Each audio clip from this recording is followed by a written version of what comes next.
Joining me now on set is NBC News global security reporter Dan Luce. Kelly O'Donnell, my colleague, is at the White House for the latest. Kelly, let's get to you quickly. This is a notable shift in policy by the White House, and it comes amid a lot of pressure right now in the administration to get on the same page as what NATO and America's European allies have been saying.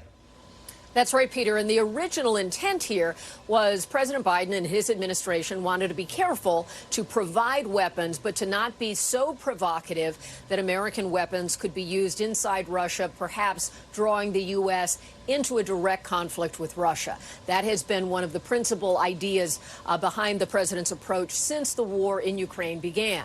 Now we're at a point 2+ years into the fighting where what we see is that Ukraine has suffered dramatic setbacks over just the relentless push from Russia, and some of that is staged inside Russia and then targeting Ukraine. And so making this adjustment, which, as you pointed out, is aligned with some of the thinking of European allies who are also critically important in support for Ukraine, would allow Ukraine to prevent those attacks by striking inside Russia at the bases or operation points where Russian soldiers and forces are working on their own land, but projecting munitions into Ukraine. So that's the sort of scope that we're talking about here. This isn't about going to Moscow or a more aggressive approach, but trying to prevent damage by attacking inside Russia where needed.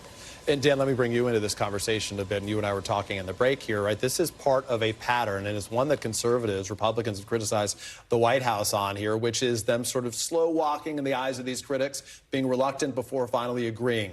Tanks, fighter jets, and beyond. The White House recognizing they needed to do more to help Ukraine sort of take the handcuffs off. That's right. And it's really, you see friction now between the Ukrainian government and the White House because of this pattern. You often have Tony Blinken, the Secretary of State, Bill Burns, the CIA director, staking out the bolder, more aggressive stance in those policy deliberations.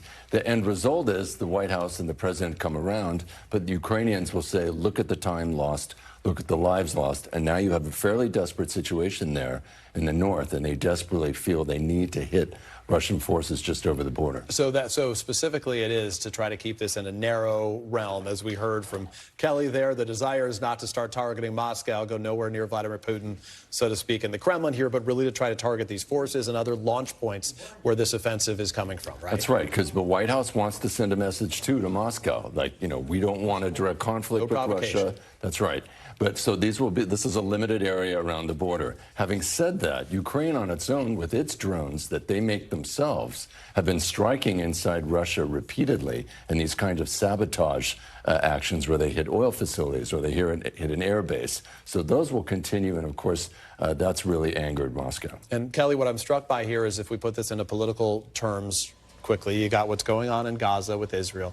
You got what's going on between Russia and Ukraine. Is that in a lot of ways, as it relates to the president's foreign policy, I guess his future, his fate is dependent on things out of his control, what Vladimir Putin in Russia decides to do. In effect, what Benjamin Netanyahu is deciding to do. There is only so much control this president has had, but here's an opportunity where they're trying to at least try to seize some control and do more.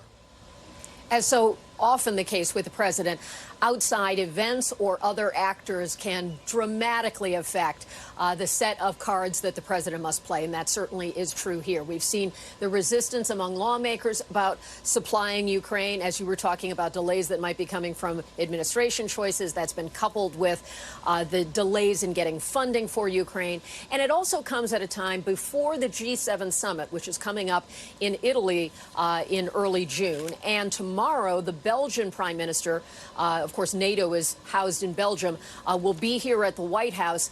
And it begins a kind of renewed sense of these conversations with European partners about the U.S. role in trying to defend and protect Ukraine and help it in its own operations against Russia without going beyond that. And of course, politically, for the president, he separates the decisions he needs to make as commander-in-chief.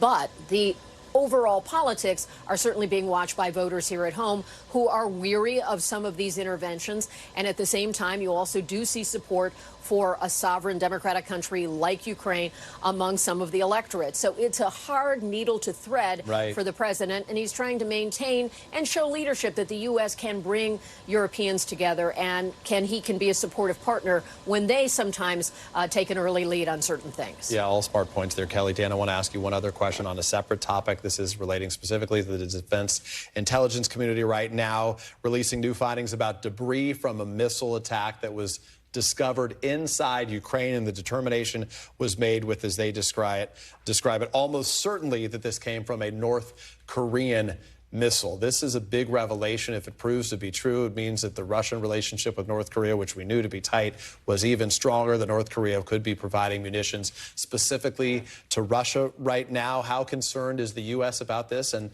frankly, how concerned should we be about this pattern and it's the way it's going? I think it's very concerning, and the intelligence community has been warning now for a while. You have this deepening kind of alliance between Russia, North Korea, and most of all, China. Yeah. And this is a case where you have North Korea already helping Russia, giving them a lot of artillery ammunition. And then in this case, they're actually using North Korean ballistic missiles. And they used, the DIA looked at photos, publicly available photos. Defense Intelligence Agency. And they just show that, you know, look, these missiles are clearly North Korean.